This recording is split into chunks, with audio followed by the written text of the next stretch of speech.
Hello, and welcome to the Be United podcast. Ellingtone, also known as Tone, is an Edinburgh-based DJ, event entertainment company owner, and podcaster. Tone grew up in London of Caribbean heritage and currently lives in Scotland. You can find him on IG at DJ Ellingtone. That's DJ ELLINGTONE. Stay connected. It's time to unite.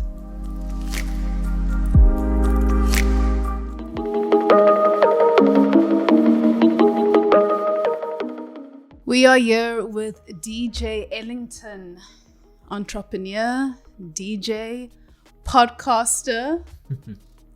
Yes, indeed. DJ Ellingtone, also known as Tone. Some people know me by my government name, Aleem. But yeah, DJ, businessman. Well, I use the term businessman loosely. I'm just kind of like jack of all trades kind of guy. Yeah.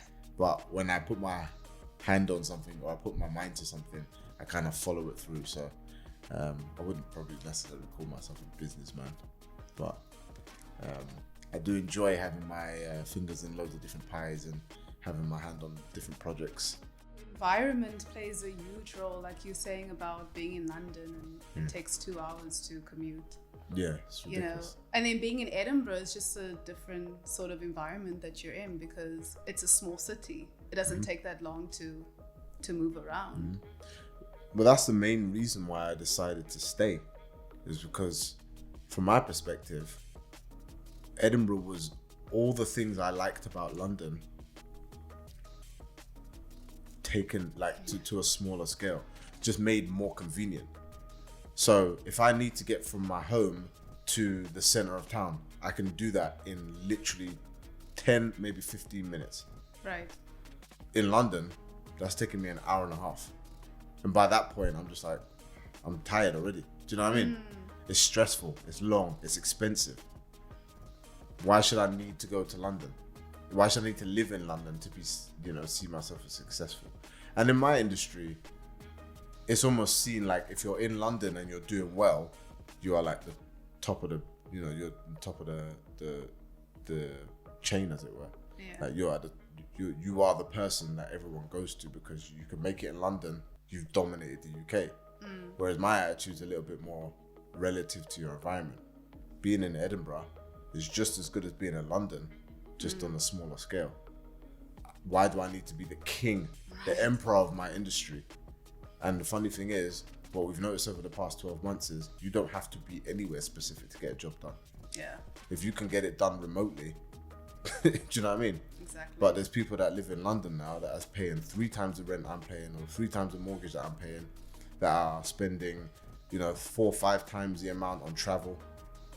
And their lifestyle is way more expensive than mine. It takes longer to do simple things, but we're achieving the same thing at this point. Yeah, totally. So you gotta ask yourself a question. Is that, and that's the question I ask myself: is going back to London a step back, a step forward, or a step sideways? And for me, I was just like, it's definitely a step back financially. It's a step back in terms of like my freedom, because initially leaving uni, coming out of uni, I would have had to have gone back to live in my mom's house. I didn't want to do that after so many years of living independently. Yeah. So I was like, for me, mentally and emotionally, that's a step back. Financially, it's a step forward because I'd be saving money. But then when you look at the job market in London, to do what I do now, I would have been grafting for years just to get my foot in the door. Whereas living in Edinburgh and Scotland, I've been able to fast track that and do it at a more comfortable pace and basically create my own lane. I do not think I would have been able to do that in London. Because you'll be one of many. One of thousands. Yeah. Do you know what I mean? So up here, again, in this environment, I'm unique. Right. Whereas in London, I'm just any other dude trying to be a DJ, trying to be an events manager.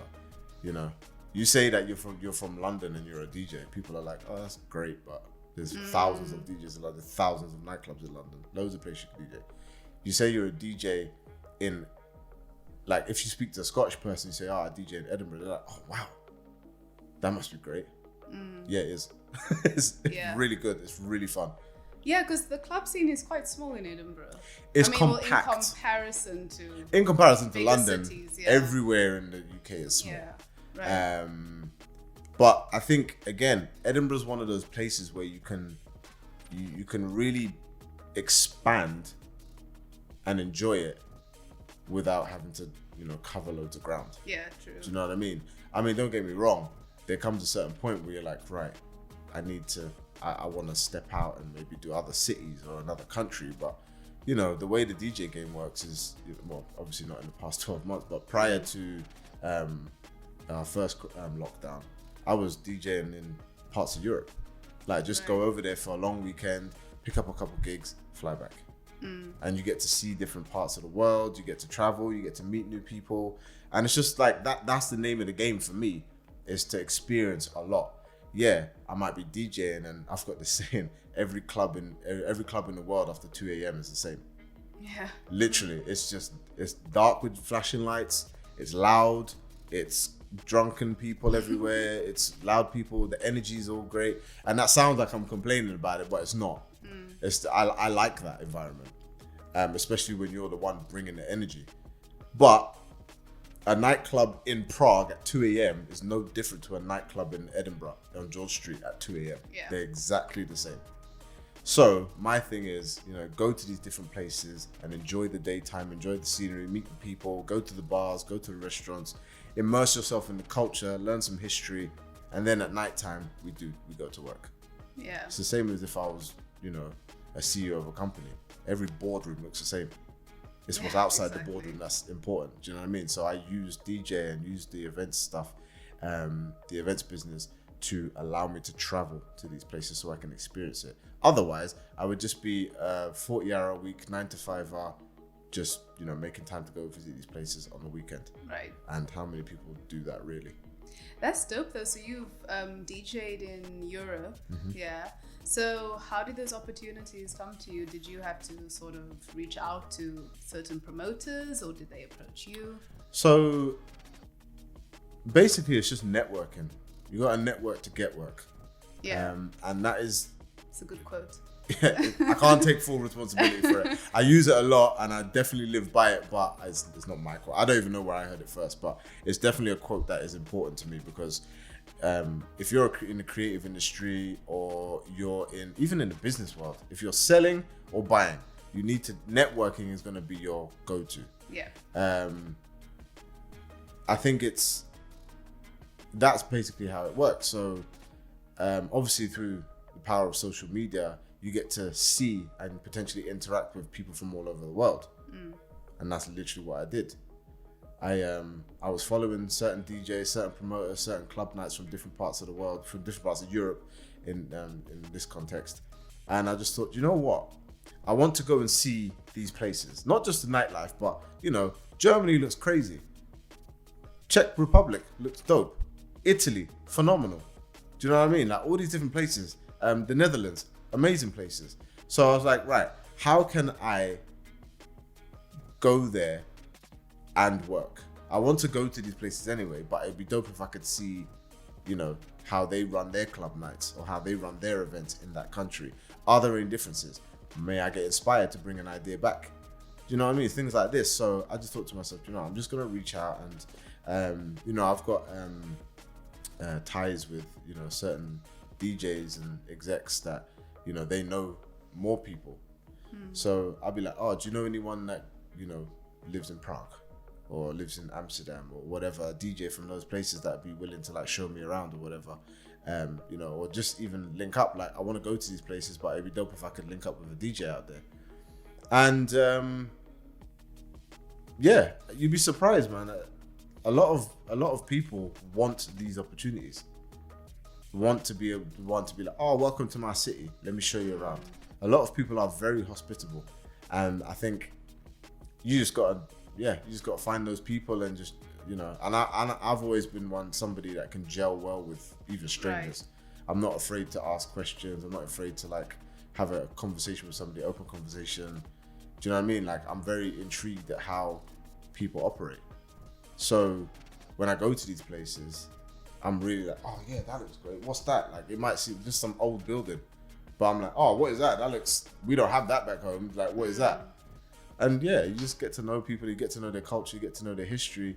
And through that, I think you can build a friendship that way, because you've taken an active interest in them and their surroundings and their environment. Yeah. And then it just becomes reciprocated. And then from that, you know, being DJs, do you know what? Like, the promoter that I work with on a Saturday night is looking for a DJ. Do you fancy coming over and doing a guest gig? Yeah, of course, man. Like, and then I'll do your gig in your country. You can fly over. I'll get your gig in my country, and then we just work it like that. So it's a gig swap. Do you know what I mean? So, but I think the traveling DJ is definitely something that I want it to be. Yeah, that's the dream. Yeah, that's literally kind of like the aspiration, is to travel and DJ. So what countries would you like to travel to? So obviously I'd like to do America, but not your super clubs. I don't want to do Vegas and all that. That doesn't appeal to me. Yeah. But just like certain places, like I visited LA. They got a few dope places in there that I'd like to revisit again, and just the energy in LA alone is, you know, it's very unique. Miami I went to. I haven't been to New York yet, but I have a feeling everyone that I know that's been to New York is going to be like, Liam, you would love New York. New York is your kind of place. So I'm interested to go there, but also I'm interested to go to places like Thailand. You know what I mean? Like that kind of like that part of Asia where, you know, obviously there's British people go there all the time, but it's like, I want to see what the nightlife is like there and how it operates. Yeah. Do you know what I mean? Australia, I'd love to go and visit there. But again, I want to go to those places anyway.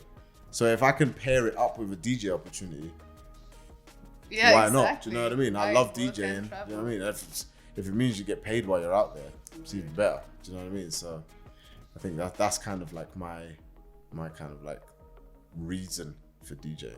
Yeah, I've been to a few clubs in New York City, and it's a party for sure. Well, there you go. At some of the clubs, you just see dollar bills flying everywhere. Yeah, because you have it's big quite ballers going there. Yeah, like I like the baller. Like I'm not there to be throwing my money around. No. But if you want to throw your pounds and pence around, go for it, mate. If you want to throw dollar bills in the air with the money gun and all the rest of it, and you want to buy bottles and sparkling and stuff, I fully encourage it. Yeah. It's not something I want to do, but I like seeing it. Yeah. Do you know what I mean? So it's just mad expensive.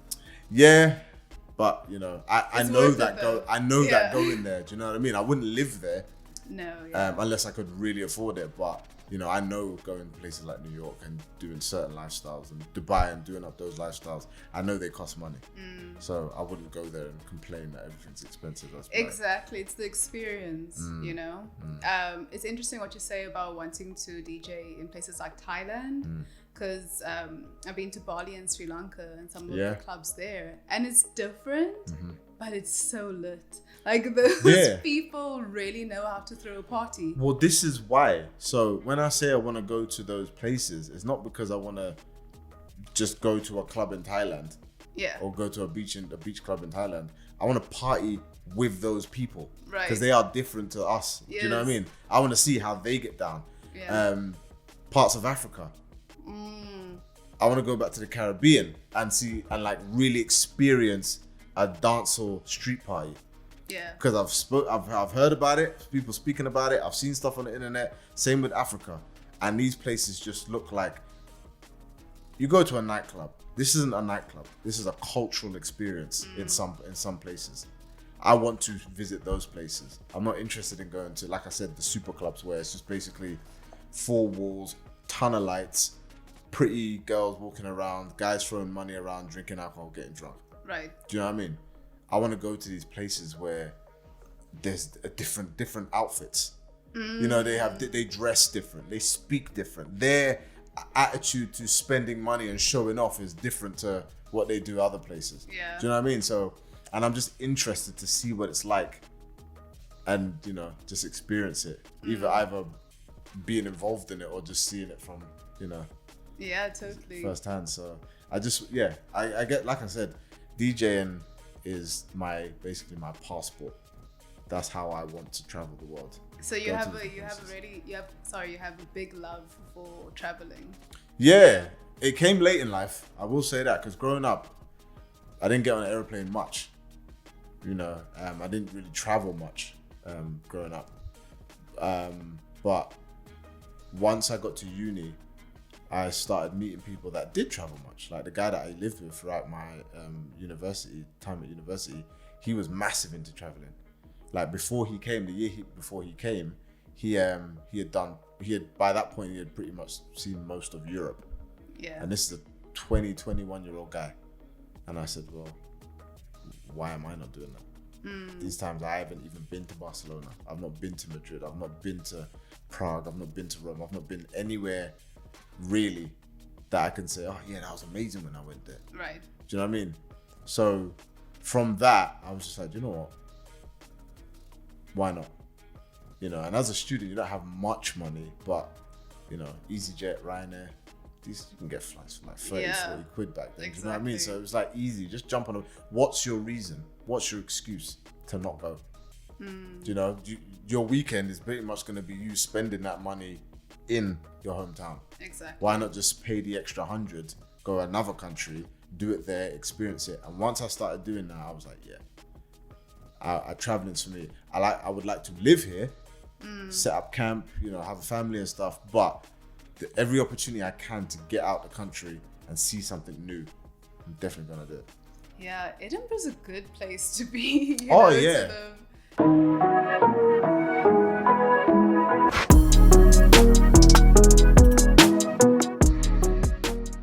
Is it underpopulated or small population? I don't think it's underpopulated. Yeah, maybe just a small population. Yeah. Smaller. We also have beautiful green spaces. Yeah, and that's very, very important. It's extremely important. That's one thing I've noticed more recently, is that as humans, we thrive in space. We like space. Some humans like space so they can fill it with things that are more comfortable for them. Other humans just like space and just enjoy the fact that they can roam. Yeah.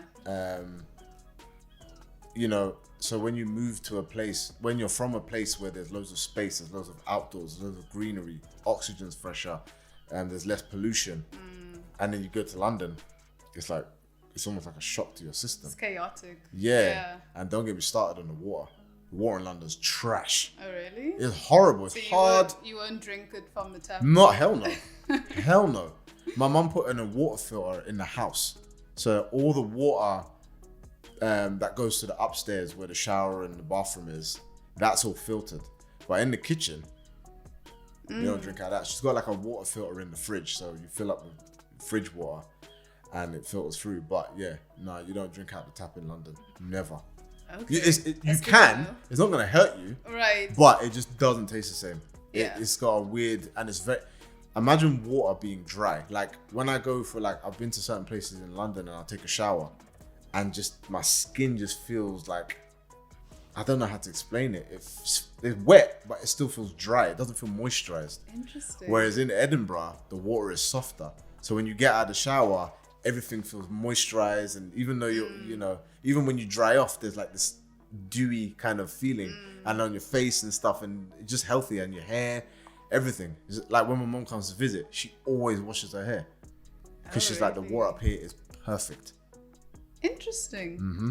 I've never considered that. As you get more north, it only gets softer. I mean, you get spring water when you go up to the Highlands. Yeah, exactly. You know what I mean? Unfiltered, untouched. Have you explored a lot of the Highlands? I haven't done a lot of it. Okay. Up until very recently, right? I've been quite I like my space. I like the fact that it's the open air and all the rest of it, but I'm still a city boy. Oh, okay, really? It's taken me a long time to be like back in the day when I first met, I ain't got no business being up a mountain. You know what I mean? When I'm walking down the street, I've seen how this movie ends. I die first. So we're not doing this, all right? Do you know what I mean? So things like that, kind of like in my head, obviously I jest, but in my head I was just like, why?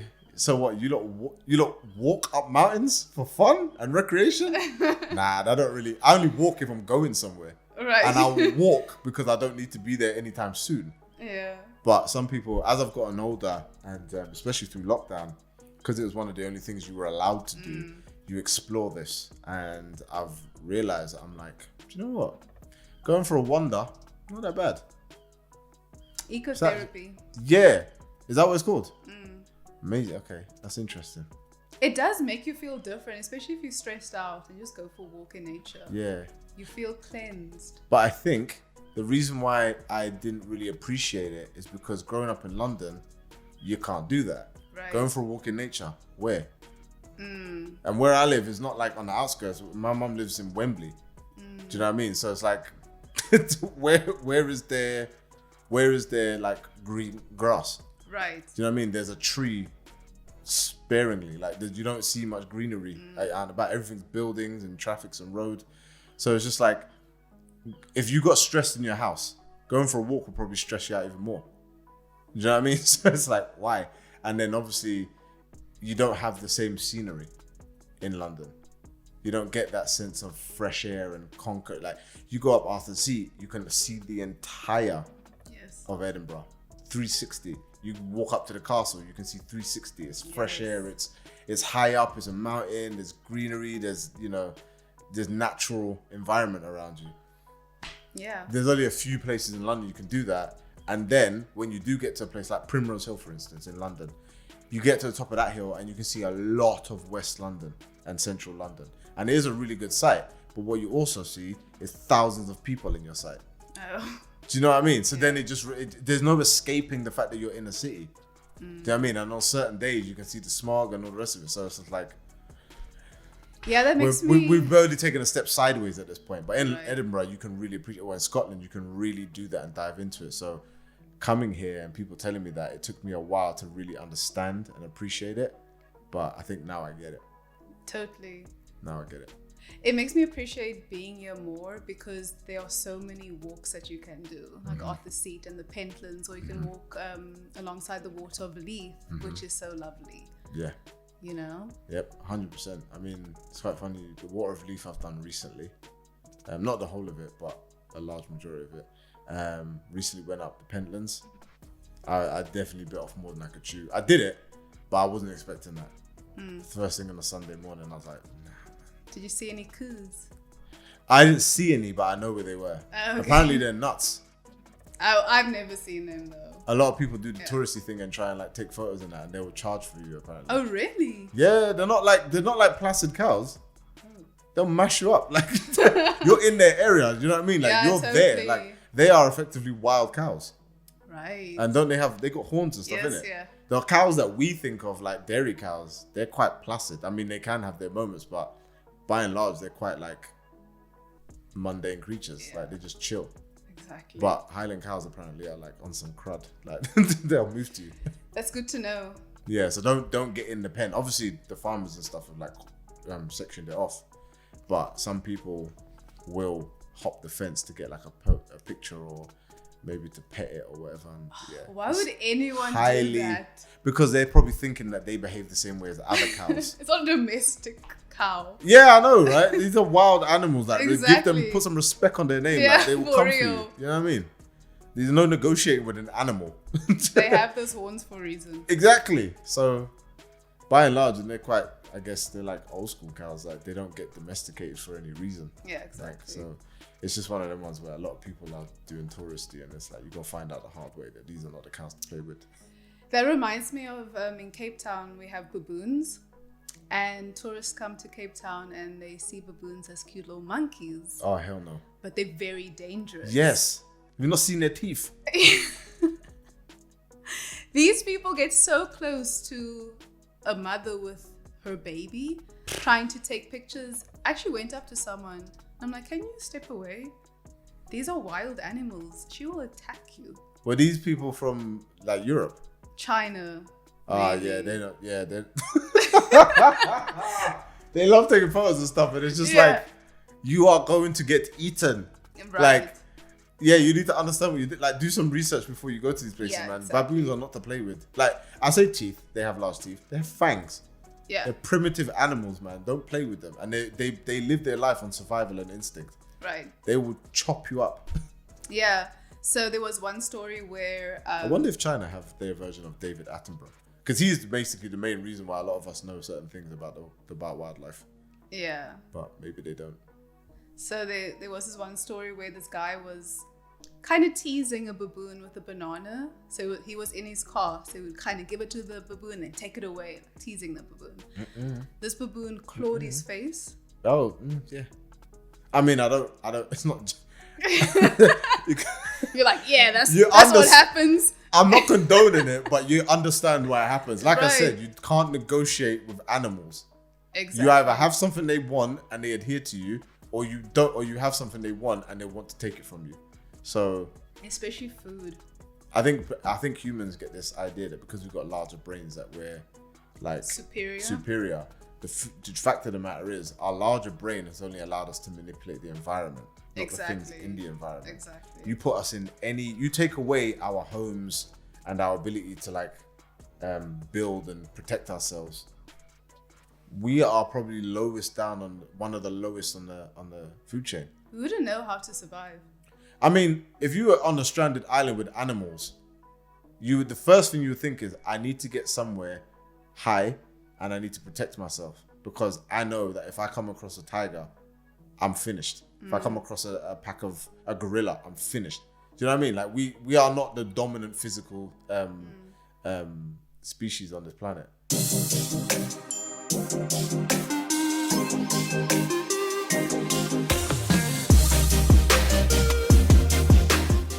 We're gonna play a game called Pass or Play. So I'm gonna give you 2 artists, and listen, this is a very biased selection because it's On your behalf. yeah, okay, because this is kind of the music I would listen to.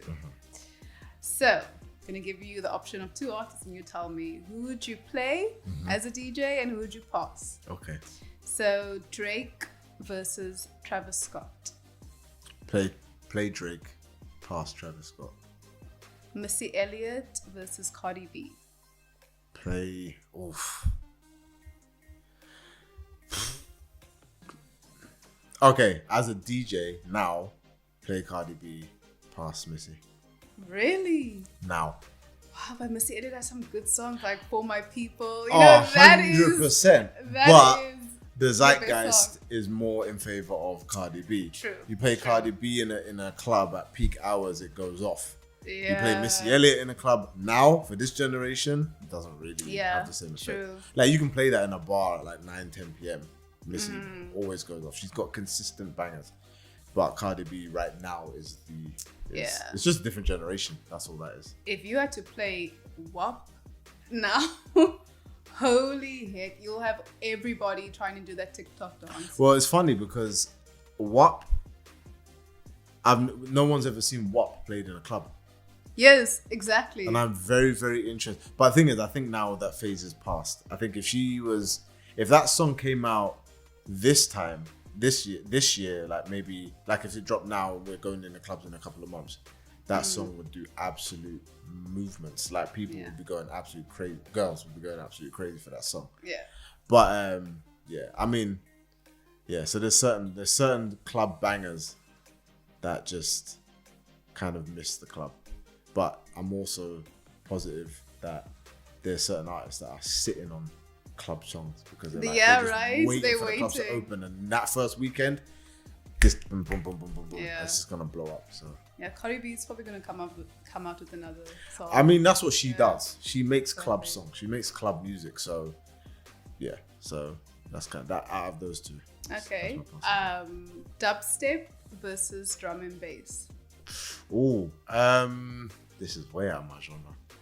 Oh. I mean, I played both before, but I would say play drum and bass, pass dubstep. Yeah, I love drum and bass. Yeah, drum and bass is more solidified as a genre. I think dubstep was a subgenre, and it had its phase. Yeah, there was a dubstep phase. 2010, 2011, with like Magnetic Man and all the rest of it. But like, it's had its phase now. So to play that now is kind of like out of trend. Yeah, but drum and bass it's been around for so many decades. You can never really go wrong. Yeah. Drum and bass is a big drum and bass scene in Cape Town. Really? Yeah. See, this is another place I want to go to, man. I want to do a lot of SA, but yeah, I've been told about that place. Yeah, Cape Town is great. I speak a lot about Cape Town because I just love it. Yeah. Okay, Boys to Men versus NSYNC. In a club in Edinburgh. Oh. It's not just in Edinburgh. It can be anywhere. I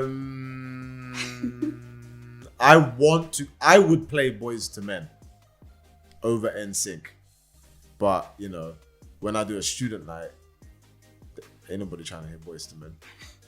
NSYNC will pop off. Do you know what I mean? So, but yeah, that's just down to personal taste. But my personal taste, Boys to Men. Yeah, every time, all day, easily. Ed Sheeran versus Sam Smith. Ed Sheeran. TLC versus Destiny Child. Destiny Child. Yeah.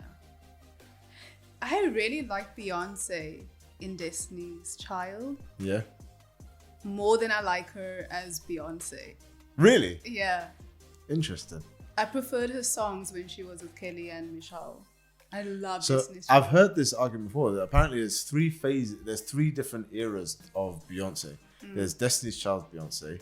There's Beyonce newly solo. And then there's Beyonce now. Like Beyonce newly solos like Crazy in Love, Yeah. Baby Boy. Yeah. Yeah. So for me, that's my favorite Beyonce. Yeah, true. That was my favorite. Like I rate the other two, but my favorite Beyonce era is that. Yeah, she had good songs. Yeah. Yeah. It's absolutely. just like feel good party songs. Yeah.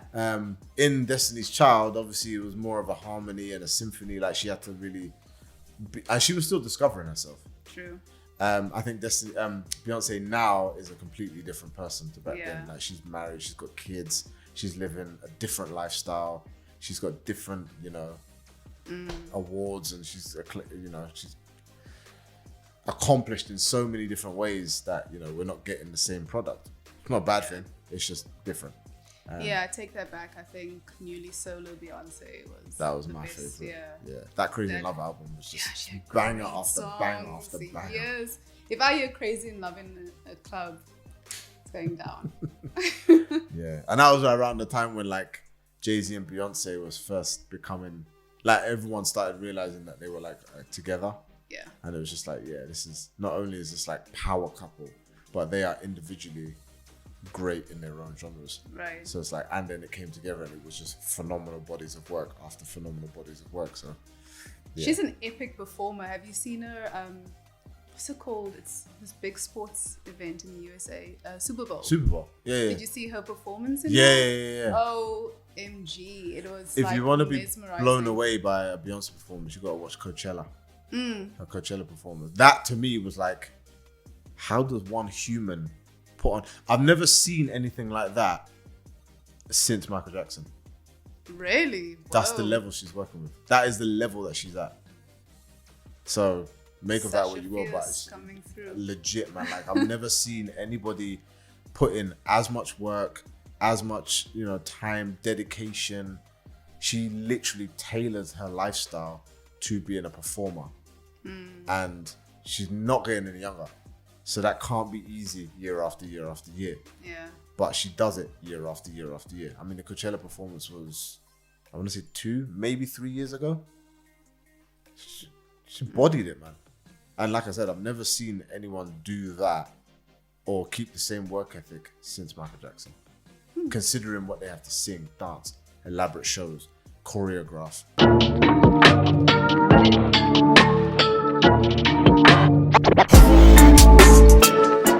This is another difficult one because I'm toiling between DJ Ellingtone and Aleem. Aleem would play MIA, but DJ Ellingtone is Meg Thee Stallion. Yeah. You gotta give the people what they You want. have to consider what the people want, right? Exactly. So now, if I'm talking about now from the DJ's perspective, Meg Thee Stallion. Yeah. And last one, Stormzy versus Burna Boy. Burna. Yeah. Both Aleem and DJ Ellington. Burna. Yeah. I don't not like Stormzy, but Burna's just he caters for so many different moods. You can't not speak up. If you're trying to chill, Burna. If Right. you're trying to turn up in the club, Burna.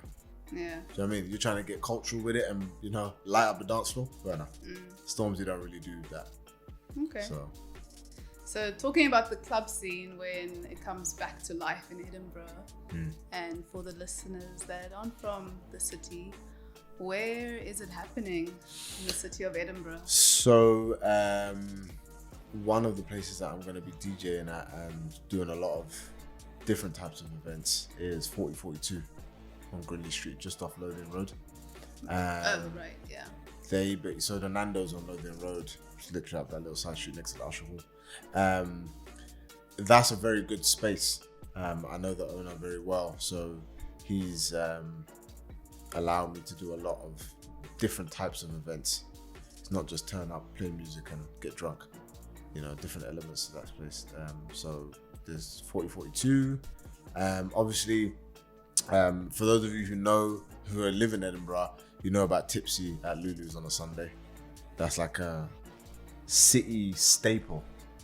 Like without Tipsy on a Sunday, boy, people walk into walls, man. Like they don't know what to do with themselves. Like some people, like it was so weird because I remember when I first came here, I wasn't obviously part of it. They said, "Oh wow, people really party on a Sunday like that, knowing they got work in the morning." Yeah, they don't care. Yeah. They will go into work hungover because it's such a dope night. And I got here 15 years ago, and it's just gotten better since then. But so yeah, Tipsy at Lulu's on a Sunday. What kind of music? R&B hip hop. Oh yes. All R&B hip hop, Afro beats. Yeah, just all of that. With some old Drill, school R&B. Yeah, like obviously, all the DJs that are there, that's the only criteria. R&B, hip hop, Afro beats, like that culture of music. Anything, as long as it's done well and the crowd are enjoying it, just do it within that realm. But yeah, 10 till 3 a.m. just packed. But it's a good vibe. It's a great vibe. And then we also get guests in for that. So we get guest DJs in from all over the country, some from America, some from different parts of Europe. But we also get acts, like artists come in and do live PAs quite often. I think coming out of lockdown, I think we're gonna aim to do like at least one a month, maybe sometimes two. Right. So yeah, there's going to be a lot of announcements from my page and the Club Tipsy page on socials. But yeah. Damn, I was really asleep on Edinburgh before when I first got here. I mean, I've only been here for 2 years, so I didn't know about these places. Oh hell yeah. You know, I was looking for these places, like where can I go? It's quite fun. I mean, because I'm in it, I see nothing. I don't see anything else. Well, Right. no, that's a lie. Because I'm in it, I always see it. But yeah, I wouldn't know why you haven't seen it. Maybe we need to up our social media game. Maybe we need to up our marketing game. I've been researching. Because so there's I pockets of the internet that obviously don't know about us here, and that's not good.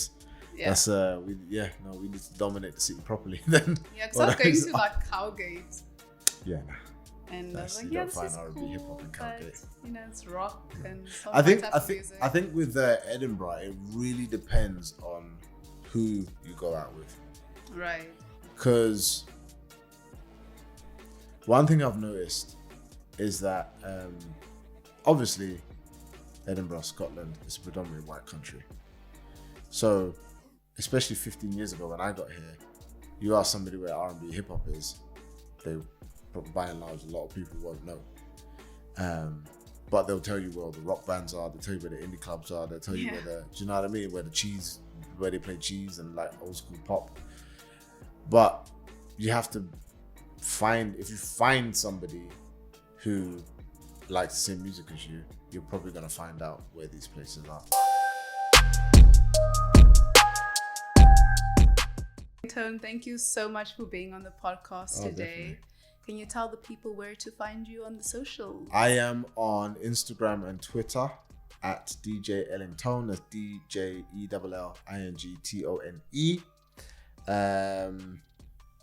Yeah, you can find everything you need to know about that. I'm going to be launching a Twitch a Twitch account as well, where you can see me, you can watch me live stream DJ sets. Oh, cool. So look out for that. That'll be Ellingtone Zone. You can also find me on easeradio.co. Gonna be doing a new show there in a few weeks. But yeah, if you go onto Twitter and Instagram, you'll be able to find out all the information. I update that stuff all the time. So bit of banter on there as well. And they can find you on the Reasoning and Seasoning The podcast. Reasoning and Seasoning podcast. We didn't really talk about that. I but yeah. know. So Reasoning and Seasoning podcast. I do that with my boy King Sims, and that podcast is basically two guys, one camera and zero filter. We just basically talk about any and everything, topical content, pop culture, topics that really, concern us as a society. We get into some pretty deep stuff, but we also have fun. We also have jokes and stuff. Like me and Sims have been friends for years. So it's just, unlike most podcasts where it's like a sit down interview type forum or like an informative one where we have an expert coming in talking about their field, it's basically Sims and I having a conversation that we would normally have, but we just record it. Yeah. And we put it out there, and then people find it funny. But and interesting to listen to. You need to tell people how to spell Reasoning. Oh and yeah. Seasoning. Okay, so here's the thing. Reasoning and Seasoning is spelled RZNING, and seasoning is spelled SZNING. Now, I know you asked me this before. The reason for that is when you Google it, that is the only thing that comes up. Because such a unique spelling. Oh, right. That's clever. Is optimized search. Yeah. So if I put in Reasoning and Seasoning in its traditional sense, you would have got a whole load of recipes, definitions of words and stuff like that. And I actually did do that. And I was like, oh, this is very broad. This is a very broad term. So I spelt it a specific way, and now when you Google it, that's what comes up. Reasoning and Seasoning. Boom, me and King Sim's face. And all the episodes on YouTube and stuff like that. So that is reason why. So that's a promo tip for anyone coming out. If you can legibly spell your name in a very unique and weird way, you're going to optimize your search for free. Yeah. So thank you for that tip. It's very useful tip there. A lot of people do it and they don't tell anyone, but that's why we did it. Okay, cool. Keeping all these secrets, Yeah, I don't get it. I don't understand. People have all these little gems and they don't tell anybody. And it's just like, it's a bit selfish at this point. Yeah. You know what I mean? Especially this one. Like, nobody else is going to name anything else Reasoning and Seasoning. So I can tell you that because it's not going to change the fact that when you type in Reasoning and Seasoning, you're going to get our search. Our search, exactly. The search engine is going to pull us up anyway. So that little thick gem there doesn't take anything away from our brand. Yeah. So and you can't copy the name. You can't. And if you did, no point. Like, what's the point? So exactly, and you would know if someone's trying to copy the name. Yeah, and that as well. Yeah, I would know because you've never seen that spelled anywhere else ever again, ever before. So I would know that. But if as long as it's not a topical podcast between two friends and whatever, you can use the name if you want. It just won't help you. Exactly. But so that's why I did it. So we're looking forward to seeing what happens in the future. Hopefully the club scene makes a comeback. We can... Fingers crossed. I mean, some 17th of May, like I said, the 4042 bar in Edinburgh, they're going to go open their doors again, and as are a lot of other bars and restaurants. I think the 26th of April, restaurants and stuff will be open. So we're starting to see... an ease of lockdown. Yes. I just hope that we don't have to go back into lockdown again. Yes, exactly. Let's hope not, because I think we've all had enough. Yeah, man. It's been 12 months. Seriously. Remember the beginning when it's 3-4 weeks, right? Here we are, 12 months. A whole fiscal year later. Yeah, exactly. And we are just about getting out of it. Right. 2020 really was the year of virtual realities. Right. Yeah. So let's get back to partying, and just not even just partying, but just being around people. Yeah. Like having a meal somewhere, going to the movies, going to the gym. Oh, the gym. Massive thing. To be honest, like from a health aspect, given the pandemic and the severity of COVID, I understand why they shut the gyms, but they should have been one of the first things to consider, like keeping open, like that. And like I go to Pure Gym, which is effectively a self-service gym by way of like, you know, you just swipe in and swipe out. And they already, like, gyms have already had hygiene and sanitation at the high on their list of priorities from day one. So it was very frustrating when they closed the gyms, because it's just like, that's probably the cleanest place. Do you know what I mean? Right. And then this whole social distancing thing, and I was just like, you can social distance in the gym because you don't just wander around the gym. You go from one piece of equipment to another piece of equipment. Exactly. You're not just in the gym area. I mean, somebody made the argument the other day, it's safer to be in places like that than it is to be in a supermarket. Right. See what I mean? You just come into contact with people, you are in people's space, it's indoors. Yeah. So. Can't wait for the gyms to come back. Yeah. It's just a way of life, you know? Exactly. I need it. Yeah, me too. But once again, thank you so much for coming on the show. And thank you for having me. Please check DJ Ellingtone on all social media platforms. Appreciate it. Thank you for listening to the Be United podcast. Find us on Instagram at BeUnitedWorld. And you can follow me, Inga Dale, at Spoken by Inga on Instagram. Be inspired, be connected, be united.